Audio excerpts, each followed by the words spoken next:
Li Qiang, who holds the second position in the Politburo Standing Committee, has replaced Premier Li Keqiang as the head of the Chinese Communist Party, or CCP's Department to Respond to the Pandemic. On December 25th, the CCP held a conference on pandemic prevention. Li Qiang attended and delivered a speech. This conference took place amid a strong outbreak of COVID-19, and China's economy is in serious decline because the CCP has pursued a zero-COVID policy for the past 3 years. Commentator Tang Jingyuan told Sound of Hope that Li Keqiang wanted a market economy, but this did not match Xi Jinping's views. Tang said that Xi wants Li Qiang to replace Li Keqiang soon, to restore and build the Chinese economy in the direction that Xi wants. Observers pointed out that Xi Jinping has a heavily left-leaning view. He wants the state economy to be the mainstay, the private economy to be secondary, and even only a tool for the CCP to develop its communist dream. Tang said that it is difficult for the CCP to achieve its economic recovery goal because Xi Jinping doesn't really understand economics and rejects the market economy. Economist Qin Peng shared with Sound of Hope that in order to do things in the CCP system, one has to follow the CCP's way of doing things. Li Qiang is taking over a hot potato, and he will have to dance in the shackles of the CCP to handle this potato. So, it's very difficult to do well. Tang Jingyuan added that the CCP never reached zero COVID. It always lies to hide the truth. Now, the pandemic in China is completely out of control, and it is in turmoil, a state of complete failure and decay. Tang also said that Li Qiang is unlikely to improve the situation, because Li again applies the CCP's method to overcoming problems. Looking back at what Li Qiang did as the party secretary of Shanghai during this city's lockdown, according to Tang, it can be seen that the scientific way of thinking about political leadership is ingrained in him. The pandemic is spreading like wildfire across China, leaving many people dead, and bodies could not be cremated in time. A funeral home in Liaoning used the quarantine booths in a former field hospital to store bodies, while Beijing started using cold storage. Chinese netizens recently posted on Weibo that Chen Liming, wife of Chinese actor Yang Zibo, said that many of her friends have died one after another. Still, their families could not find a funeral home to cremate them. Chen Liming said that while these people were alive, they would have never imagined that they would die without a place to be buried. According to public information on Baidu, Chen Liming, a former movie actress, is now the general director of Jiekang Technology Development Company in Beijing. A video taken by netizens revealed that the Huilonggang Funeral Home in Shenyang, Liaoning, used quarantine booths as makeshift morgues. In the video, hundreds of bodies are stacked on shelves in the booth. Huilonggang Funeral Home, located on Chanyang Road, Dazhong District, Shenyang City, Liaoning Province, has 15 crematoriums with an annual cremation capacity of 15,000 bodies. On December 26, the video shows booths previously used for quarantine repurposed as morgues. Sound of Hope quoted netizens as saying, "After the living used, the dead used." On December 28th, there was a long line in front of the funeral home in Pukao, Nanjing. Unable to find a hearse, the locals had to use their own cars to transport the bodies. On December 27th, the funeral home in Kunming was overloaded with dead bodies. The man who took the video said that all the dead had COVID. There were so many people in a funeral home in Xi'an, all crowded together. The video on December 26 shows that the funeral home in Anshan, Liaoning Province fell into a sad state. Coffins were stacked close together, the cold storage for holding bodies was also full, and the line was up to the basement. On December 28th, Daofuan Funeral Home in Tianjin was filled with people, and the hearses were parked outside waiting for the bodies they contained to be cremated. Meanwhile, family members are waiting to receive urns in the lobby. Funeral homes in Nantong, Jiangsu had long lines of people and cars lined up. Netizens claim that the situation has now spread to third and fourth tier cities and will soon spread to rural areas. The COVID-19 pandemic in China continues to spread. China's National Health Commission announced on December 27th that there were no deaths on a large scale during the first peak. However, the funeral homes in the eastern suburbs of Beijing issued an urgent notice asking to block information about the number of people who died from the disease, which makes it blatantly a state secret. However, the actual situation described by the public is that the number of bodies that needs to be cremated is massive, which is why it takes 5 days for them to be cremated. Liang Wanyang, head of the Epidemic Prevention and Control Experts under China's National Health Commission, said at a press conference on December 27th, there are no large-scale serious deaths as everyone worries. He also noted that some places have already passed the peak of the pandemic.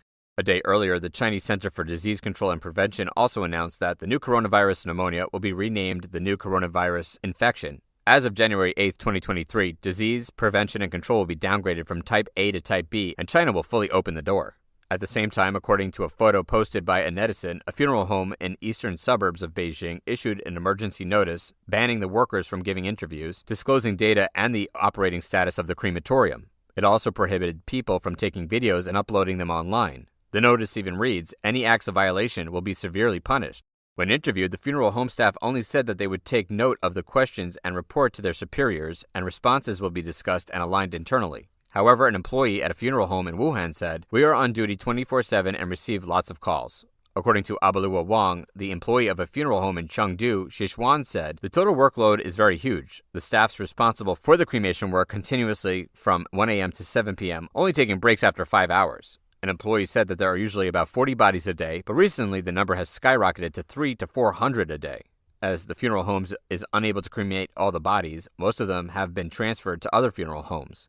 A screenshot from the Guangdong TV station, China, shows that the death toll caused by this pandemic tsunami in China is so high that people have to wait in long lines to get a death certificate for their relatives.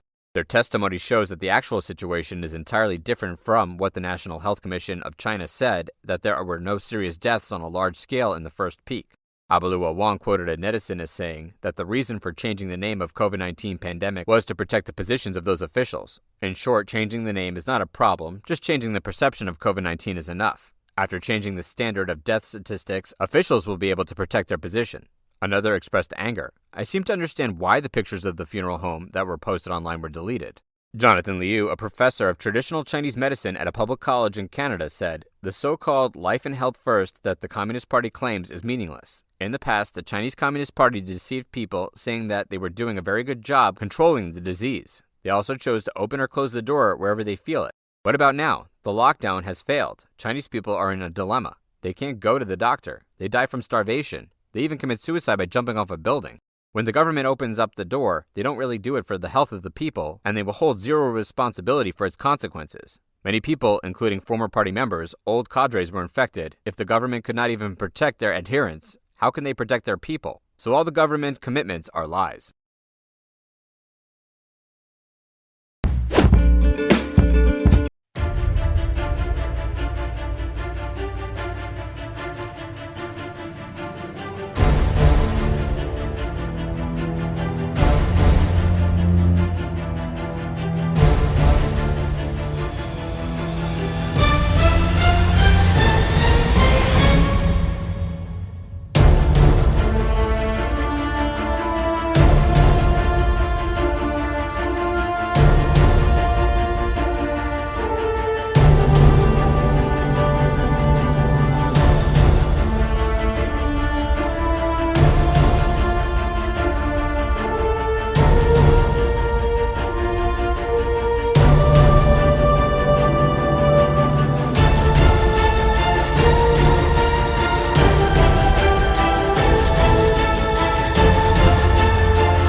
As China prepares to reopen its borders and allow its 1.4 billion people to enter and leave virtually unrestricted, many other countries are tightening measures for travelers from the Asian country. In a complete and surprising reversal of its zero-COVID policy, the Chinese Communist Party virtually removed all pandemic restrictions overnight. This has resulted in the virus spreading out of control among its population, with hundreds of thousands infected and dead. As of January 8th, the CCP will also remove the quarantine requirement for inbound travelers, which is seen as increasing the likelihood of people traveling abroad after nearly 3 years of total isolation. The situation is similar to that at the beginning of the pandemic. Given how the virus spread worldwide from Wuhan in 2020, other countries are becoming wary of the risks of a resurgence of infections in their populations. This week, the United States, India, Italy, Japan, Malaysia, and Taiwan quickly decided to impose restrictions on travelers arriving from China. However, the list of countries already implementing or considering measures is longer. Japan has announced that as of December 31st, it will require a negative COVID-19 test result upon arrival of travelers from mainland China, while Taiwan will do the same as of January 1st. Malaysia will take similar measures, but there still needs to be details as to the date on which they will be implemented. As for its part, India announced late on Thursday, December 29th, that from January 1st, PCR testing will be mandatory for people coming from China, Hong Kong, Japan, South Korea, Singapore, and Thailand. In Europe, Italy took the lead in conducting nucleic acid tests on all passengers from China from December 24th. On December 26th, a flight from Beijing and another from Shanghai landed in Milan. Among the 92 passengers on one of these flights, 35 tested positive for COVID. Among the 120 passengers on the other flight, 62 tested positive. On December 28th, Italian Health Minister Orazio Schilassi said that he had ordered mandatory PCR and genetic sequencing testing of all passengers from China. The United States is another country that has also taken action. On December 28th, the U.S. Center for Disease Control and Prevention, CDC, announced that, as of January 5th, all passengers over 2 years of age arriving from mainland China, Hong Kong, or Macau must test negative within 48 hours before entering the country. Those who have tested positive more than 10 days before their flight may submit a makeup test instead of a negative result. Authorities will require at least one of the two documents on board a U.S.-bound flight. On Tuesday, U.S. officials confirmed that the Chinese regime's lack of transparency during the current outbreak was a key factor in imposing the new travel restrictions. There are mounting concerns in the international community on the ongoing COVID-19 surges in China and the lack of transparent data, including viral genomic sequence data being reported from the PRC. Without this data, it is becoming increasingly difficult for public health officials to ensure that they will be able to identify any potential new variants and take prompt measures to reduce the spread. For now, France, Australia, and the European Union itself are evaluating the possibility of implementing restrictions on all passengers arriving from China. According to The Telegraph, the United Kingdom is considering imposing COVID-19 restrictions on arrivals from China, including the requirement of negative tests. In Latin America, Chile announced on Wednesday, December 28th, that it will extend until March the health alert that has been in place in the country since February 2020 due to the epidemiological situation in China.